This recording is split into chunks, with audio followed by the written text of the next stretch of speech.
Hi guys, ఈరోజు పనస ముక్కల కూర చేస్తున్నాను. ఇది చాలా టేస్టీగా ఉంటుంది. అచ్చం చికెన్ కర్రీలా ఉంటుందన్నమాట. తప్పకుండా ట్రై చేయండి. కావలసిన పదార్థాలు చూద్దాం. పనస ముక్కలు, జీడిపప్పు వాటర్లో సోక్ చేసుకున్నవి, పచ్చిమిరపకాయలు, అలాగే ఉల్లిపాయ ముక్కలు. దీంట్లో మెయిన్ ఇంగ్రీడియంట్ చెప్తున్నాను చూడండి. కొన్ని జీడిబద్దలు వేసుకుని గసగసాలు 2 స్పూన్స్ యాడ్ చేసుకుంటున్నాను. అలాగే ఇక్కడ ఎండు కొబ్బరి తీసుకుంటున్నాను. అది కూడా చిన్న చిన్న ముక్కలుగా కట్ చేసుకుని మిక్సీ జార్లో అయితే యాడ్ చేసుకోవాలన్నమాట.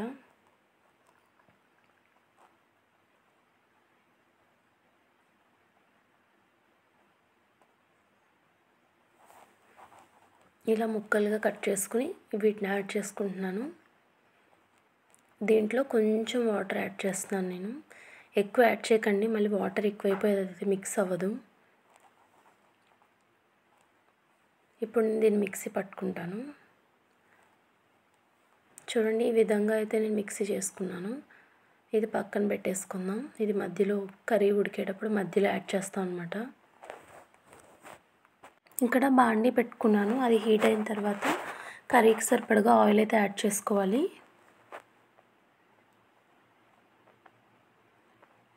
దీంట్లోకి స్పైసెస్ యాడ్ చేద్దాం. ఫస్ట్ పోపులాగా ఏమేమి వేసుకుంటాను అంటే, ఆయిల్ హీట్ అవ్వనివ్వండి. ఫస్ట్ ఆయిల్ హీట్ అయిన తర్వాత చిన్న దాల్చిన చెక్క, అలాగే 2 యాలకులు, 2 లవంగాలు యాడ్ చేసుకుంటున్నాను ఫ్లేవర్ కోసం. ఇది కర్రీ ఫ్లేవర్లో చాలా బాగా హెల్ప్ చేస్తుంది, మంచి టేస్ట్ ఇస్తుంది అన్నమాట.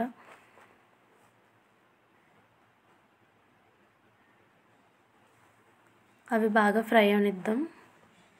మంచిగా స్మెల్ రావాలన్నమాట అవి ఫ్రై అయ్యేటప్పుడు.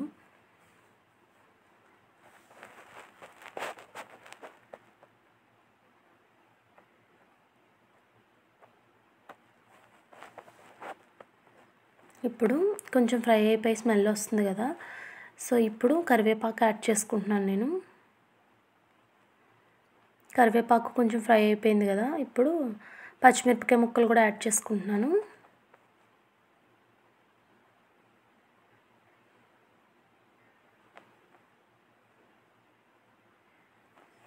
పచ్చిమిరపకాయ ముక్కలు కూడా బాగా ఫ్రై అవనిద్దాం.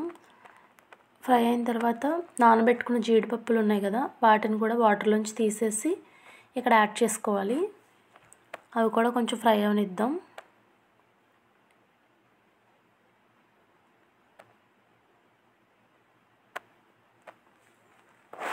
ఫ్రై అయిన తర్వాత మనం సన్నగా కట్ చేసి పెట్టిన ఉల్లిపాయ ముక్కలు ఉన్నాయి కదా, వాటిని ఇందులో యాడ్ చేసుకోవాలి. ఒకసారి కలుపుకుందాం.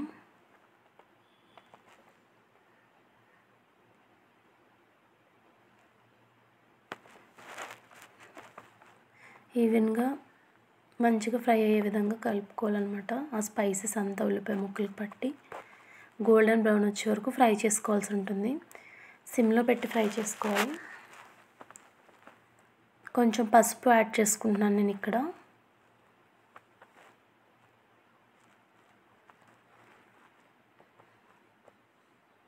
అది కూడా మంచిగా ఫ్రై అయ్యే విధంగా ఫ్రై చేసుకుందాం.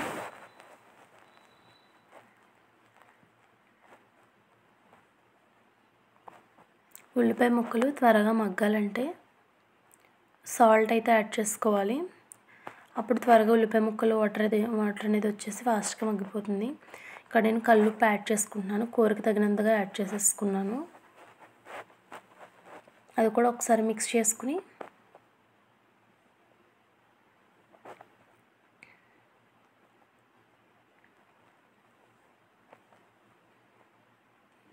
ఇప్పుడు అది త్వరగా మగ్గడానికి లిడ్ క్లోజ్ చేసి ఒక 5 to 10 minutes సిమ్లో మూత పెట్టి మగ్గనిద్దాం. మధ్యలో ఒకసారి కలుపుకుందాం, ఎందుకంటే అడుగంటకూడదు. అడుగంటని స్మెల్ వస్తే కర్రీ అనేది బాగోదన్నమాట. అందుకని అడుగంటనివ్వకుండా మధ్యలో ఒకసారి కలిపి మళ్ళీ లిడ్ క్లోజ్ చేసి పెట్టేద్దాం.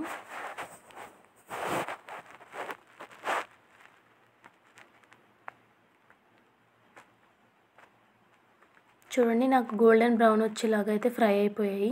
ఇప్పుడు నేను ఇందులో 1 స్పూన్ అల్లం వెల్లుల్లిపాయ పేస్ట్ అయితే వేసుకుంటున్నాను. వేసుకుని ఇది కూడా మంచిగా పచ్చి వాసన పోయేంత వరకు ఫ్రై చేసుకోవాలి. ఉల్లిపాయ ముక్కలు అన్నీ ఈవెన్గా మంచిగా ఫ్రై అయ్యే విధంగా ఫ్రై చేసుకుందాం. ఈ కర్రీ చాలా బాగుంటుందండి. అచ్చం చికెన్ కర్రీలా ఉంటుంది. చిన్నపిల్లలు లాంటి వాళ్ళైతే చెప్తే కానీ తెలియదు అనమాట. అంత బాగా తింటారు. చికెన్ ముక్కల్లా ఉంటుంది సేమ్. చాలా సాఫ్ట్గా కుక్ అవుతుంది ముక్క కూడా. ఇప్పుడు చికెన్ ఎగ్ తినే సిచ్యువేషన్ కాదు కాబట్టి ఇట్లా చికెన్ తినాలి అనిపించినప్పుడు ఇలా పనస ముక్కలతో కూర అయితే చేసుకోండి. చాలా బాగుంటుంది. చికెన్ తిన్న ఫీల్ అయి వస్తుంది. ఇప్పుడు ఇది బాగా ఫ్రై అయిపోయింది. ఇప్పుడు దీంట్లో మనం ఆయిల్లో ఫ్రై చేసి పెట్టుకున్నాను పనస ముక్కలు అనేవి.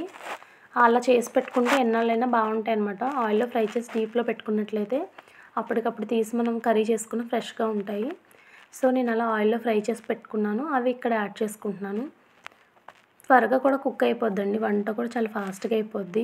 ఆల్రెడీ అవి ఆయిల్లో ఫ్రై అయిపోతాయి కదా. ఆల్రెడీ 50% అవి కుక్ అయిపోయి ఉన్నాయి. ఇప్పుడు ఇంకో 50% కుక్ చేస్తే సరిపోతుంది. ఇలా ముక్కలన్నీ వేసి మంచిగా కలిపి పెట్టుకున్న తర్వాత అందులో కారం 2 స్పూన్లు యాడ్ చేసుకుంటున్నాను నేను.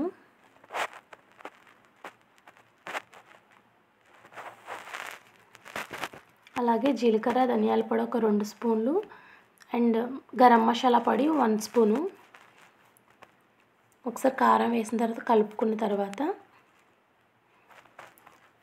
ధనియాలు జీలకర్ర పౌడర్ అలాగే గరం మసాలా మనం కర్రీకి తగిన విధంగా చూసుకుని వేసుకోవాలి. నేనైతే 1 స్పూన్ గరం మసాలా పౌడరు అలాగే 2 స్పూన్స్ ఆఫ్ జీలకర్ర ధనియాల పౌడర్ అయితే నేను ఇక్కడ యాడ్ చేసుకున్నాను. అలాగే ఇక్కడ మంచిగా వాటర్ వేయకుండా అన్నీ యాడ్ చేసేసుకుని ఒకసారి ఆయిల్లో మొత్తం కలిసే విధంగా కలుపుకోవాలి.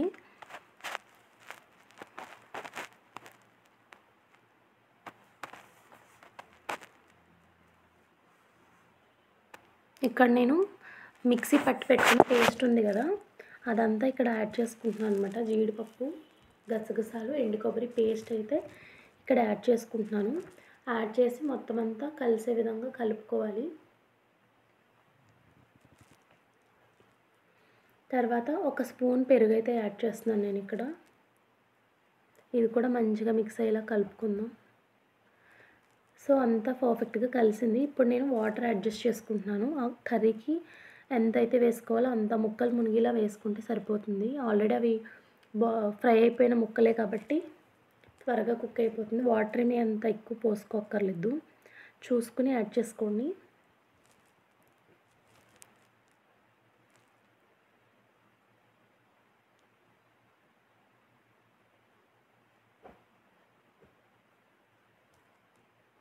ఇక్కడ నేను కొంచెం వాటర్ యాడ్ చేసుకుంటున్నాను, మరీ తక్కువ అనిపించాయి.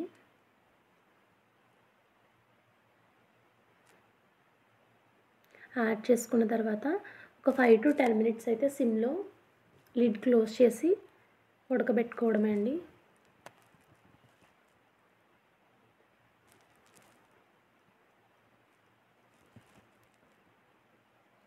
మంచి స్మెల్ అయితే వస్తుంది కూర ఉడికేటప్పుడు. సేమ్ చికెన్లానే ఉంటుంది, అసలు డిఫరెన్స్ ఏం తెలియదు అనమాట.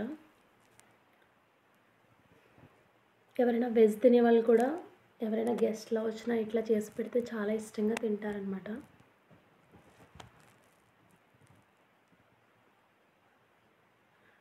నాన్ వెజ్ తినని వాళ్ళకి పన్నీర్, ఇట్లా పనస ముక్కల కూర ఇట్లాంటివి చేసి పెడితే చాలా ఇష్టంగా తింటారు. ఇవైతే కుక్ అయిపోతుంది. నేను లాస్ట్గా కొత్తిమీర అయితే యాడ్ చేసుకుంటున్నాను. యాడ్ చేసుకుని అన్నీ పర్ఫెక్ట్గా ఉన్నాయా లేదా అనేది ఒకసారి నేను చెక్ చేసుకుంటున్నాను. ఇక్కడ నాకైతే అన్నీ సరిపోయాయి. ఫైనల్గా కొత్తిమీర అయితే యాడ్ చేసుకుని ఒక 2 to 3 మినిట్స్ అయితే మళ్ళీ మూత పెట్టి మంచిగా కుక్ చేద్దాం. ఆ కొత్తిమీర ఫ్లేవర్ అనేది ఆ కర్రీకి మంచిగా పట్టాలన్నమాట. ఇక్కడ నేను చెక్ చేసుకుంటున్నాను, నాకైతే అన్నీ కరెక్ట్గా సరిపోయాయి. మూత పెడదాం ఒక 2 to 3 మినిట్స్. నా కర్రీ అయితే రెడీ అయిపోయిందనమాట. చూడండి ఎంత యమ్మీగా జ్యూసీగా ఉందో, చాలా పర్ఫెక్ట్గా వచ్చిందండి. ఫైనలీ కొత్తిమీర అయితే యాడ్ చేసుకుంటున్నాను.